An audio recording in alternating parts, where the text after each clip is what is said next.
حضرت جابر ابن عبداللہ حضور کے روزے پہ کھڑے ہوتے تو صرف آنسو بہاتے تھے، سلام کہتے اور آنسو بہاتے، یہ خراج پیش کر تو حضور کی بارگاہ، تو نبی کریم کے حضور یہ والی نظر پیش کر، یہ انداز اختیار کرنا، اور پھر دو بندوں کو کیمرے دے کے کھڑے کرنا اور ان سے کہنا کہ میں آؤں تو تم ذرا نا ویوز صحیح لینا۔ چلیں ہمیں بھی چار لوگ جانتے ہی ہوں گے، چلو ہمارے ساتھ جو جاتے ہوں گے ان کے پاس بھی کوئی مہنگا موبائل ہوگا ہی، کوئی ان کو بھی کوئی طریقہ آتا ہی ہوگا کہ یہ آ رہے ہوں تو کیسے کر کے ویڈیو بنانی ہے، کچھ سلیقے آتے ہی ہوں گے۔ لیکن ہم سمجھتے ہیں کہ 70,000 فرشتے جو حضور کی بارگاہ میں آئے ہیں وہ جو ویڈیو بنا رہے ہیں وہ زیادہ بہتر نہیں ہے، وہ جو عند اللہ جا کے پیش کریں گے وہ زیادہ معقول نہیں ہے۔ اور ایک طرف آپ نے اچھا ویڈیو کے اوپر ٹائٹل لگایا ہوا ہے ایک ادنا غلام کی آقا کی بارگاہ میں حاضری، تو جو ادنا غلام ہوتے ہیں وہ پھر اس طرح کے کام نہیں کرتے، وہ تو چھپے ہوئے ہوتے ہیں۔ حضور کی بارگاہ سے سوال کیا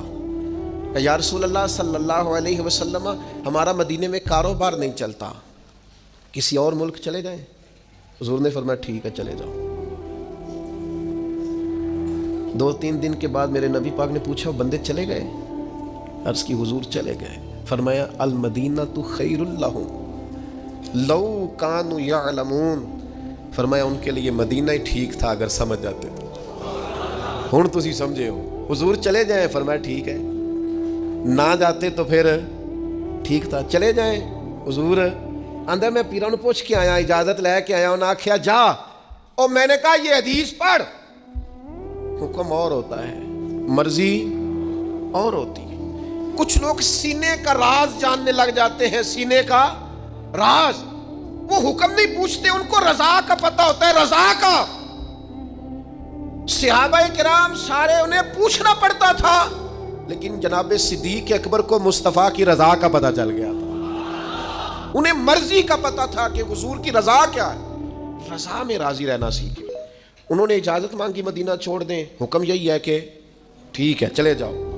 لیکن مرضی حضور کی یہ ہے کہ کوئی مدینے سے جائے۔ ایک بزرگ ایک دفعہ مدینے میں ملے تو وہ کہنے لگے میں کبھی مدینہ چھوڑ کے جا ہی نہیں سکتا، میں مر جاؤں مدینہ چھوڑ کے جاؤں، لیکن میں جب حضور کے روضے پر الوداعی سلام عرض کرنے جاتا ہوں تو جا کے عرض کرتا ہوں یا رسول اللہ وہ جو آپ نے میرے ذمہ داریاں نہیں لگائیں، میں وہ ذمہ داریوں کے لیے جا رہا ہوں ورنہ کبھی نہ جاتا، اور میرے ذمہ جو ڈیوٹیاں نہیں، حقوق نہیں، وہ بستہ ہو گئے، میں وہ ڈیوٹیاں نہ ہوں تو میں کبھی نہ جاؤں، چھوڑ کے نہ جاؤں، میں تو وہ ذمہ داری ہی تھی نا جو جناب انس بن مالک کو بصرہ لے آئی تھی، حضرت بلال حبشی کو شام لے آئی تھی، حضرت ابو ایوب انصاری کو ترکی لے آئی، اور حسین ابن علی کو کربلا میں لے آئی۔